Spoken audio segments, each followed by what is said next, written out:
నర్సీపట్నం ప్రభుత్వ ఏరియా ఆసుపత్రిలో bed stretcher కోసం సిబ్బంది డబ్బులు డిమాండ్ చేస్తున్నారంటూ ఓ మహిళ పేషెంట్ ఆరోపించింది. డబ్బులు ఇవ్వకపోతే బెదిరిస్తున్నారని వీడియోలో వాపోయింది. ఘటనపై విచారణ జరిపి బాధ్యులపై చర్యలు తీసుకోవాలని ప్రజలు డిమాండ్ చేస్తున్నారు. హాయ్ ఫ్రెండ్స్, అందరికీ వెరీ వెరీ గుడ్ మార్నింగ్. మేము వచ్చేసి ఇప్పుడు నర్సీపట్నం గవర్నమెంట్ హాస్పిటల్ అయితే ఉన్నాము. నర్సీపట్నం ఏరియా హాస్పిటల్ అని కూడా అంటారు. మేము మా ఆరోగ్య పరిస్థితి బాగోక మేము హాస్పిటల్ అడ్మిట్ అయితే ఇక్కడ క్లీన్ చేసే వాళ్ళు ఉంటారు కదండి, అదే మాప్ పెట్టి వాళ్ళు క్లీన్ చేసే వాళ్ళు ఉంటారు కదా, వాళ్ళు వచ్చి పేషెంట్లు అయితే చాలా ఇబ్బంది పడుతున్నారు. ఏంటంటే మంచానికి వచ్చి 100 రూపాయలు ఇమ్మంటున్నారు. ఇవ్వకపోతే బాగోదు, నచ్చితే ఉండండి లేకపోతే వెళ్ళిపోండి అని చెప్తున్నారు. మంచానికి 100 రూపాయలు చొప్పున ఇమ్మంటున్నారు. ఇక్కడ ఒకసారి చూపిస్తాను చూడండి ఎన్ని బెడ్లు ఉన్నాయో. ఇటు మొత్తం బెడ్లు ఉన్నాయి. ఇందులో మాక్సిమం ఒక మేమున్న దగ్గర 9 ఉన్నాయి. అటు సైడ్ 10 ఉంటాయి, అటు సైడ్ 10 ఉంటాయి. మొత్తం మీద 29 బెడ్లు 30 బెడ్లు ఉన్నాయి.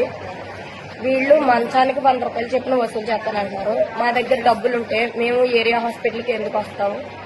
డబ్బులు లేకే కదా మేము ఏరియా హాస్పిటల్కి వచ్చేది. గవర్నమెంట్ హాస్పిటల్లో అంతా ఫ్రీ అంటున్నారు. ఇక్కడికి వచ్చిన తర్వాత వాళ్ళు యూరిన్ బ్యాగ్ అయితే 100 తీసుకుంటున్నారు. ఏమైనా ఆపరేషన్ ఏమైనా పడ్డది సర్జరీ అన్నారంటే దానికి కూడా ప్రతి దానికి మాక్సిమం ఏకంగా రౌండ్ ఫిగర్ 100 రూపాయలు అడుగుతున్నారు. తక్కువేమి ఇవ్వట్లేదు. స్ట్రెచ్చర్ మీద ఒంట్లో బాగాలేదని కిందకి ఎక్స్రే గానీ ఈసీజీ గానీ ఏమైనా చేయించుకోవాలని వెళ్తే స్ట్రెచ్చర్ మీద తీసుకెళ్తే 100. ప్రతి దానికి కూడా 100కి తక్కువైతే తీసుకోవట్లేదు, కావాలని వాదిస్తున్నారనమాట. దీని గురించి బయట మనకి ఉన్న ఏరియా హాస్పిటల్లో కూడా ఇంటేనా లేకపోతే ఎక్కడ ఇలా వాదిస్తున్నారా ఇలా అన్నది ఇంటే జనాన్ని కొంచెం కనుక్కొని ఇది కంట్రోల్ అయితే చేయండి. ప్రతి ఒక్కరు కూడా చాలా ఇబ్బంది పడుతున్నారు. 1 రూపాయి అంటే దేని దానికి ఉపయోగపడుతుంది. 100 రూపాయలు ఉన్నాయంటే బయట ఏ ఫ్రూట్స్ లేకపోతే ఏ భోజనం వస్తుందని ఆశపడతారు కదా. 5 రూపాయలు అన్నా క్యాంటీన్కి వెళ్ళి తిని రావడానికి ఇబ్బంది పడుతున్న రోజుల్లోని ఇప్పుడు వీళ్ళు కావాలని వచ్చి మనిషికి 100 రూపాయలు చొప్పున ఇచ్చేయమంటే ఎక్కడ ఇచ్చేయగలరు చెప్పండి? మేము అలాగని అడిగామనేసి మళ్ళీ తిరగబడుతున్నారు వీళ్ళే. ఈ రూమ్ మొత్తానికి కూడా చాలా మంది అడగడానికి అయితే సిద్ధంగా ఉన్నారు. నిన్న కొంతమందిని అలాగే డిమాండ్ చేశారంట. ప్రతి ఒక్కరు కూడా ఇలాంటి డిమాండ్ చేయడం అయితే కరెక్ట్ కాదు. వాళ్ళకి శాలరీలు ఆపేయండి. అలాగైతే మేము మనిషికి 100 రూపాయలు చొప్పున ఇస్తాము. లేదా వాళ్ళకి శాలరీలు ఇస్తే మా దగ్గర నుంచి డబ్బులు తీసుకోవద్దని చెప్పండి. నేను మీ నుంచి కోరుకునేది ఇది ఒకటే.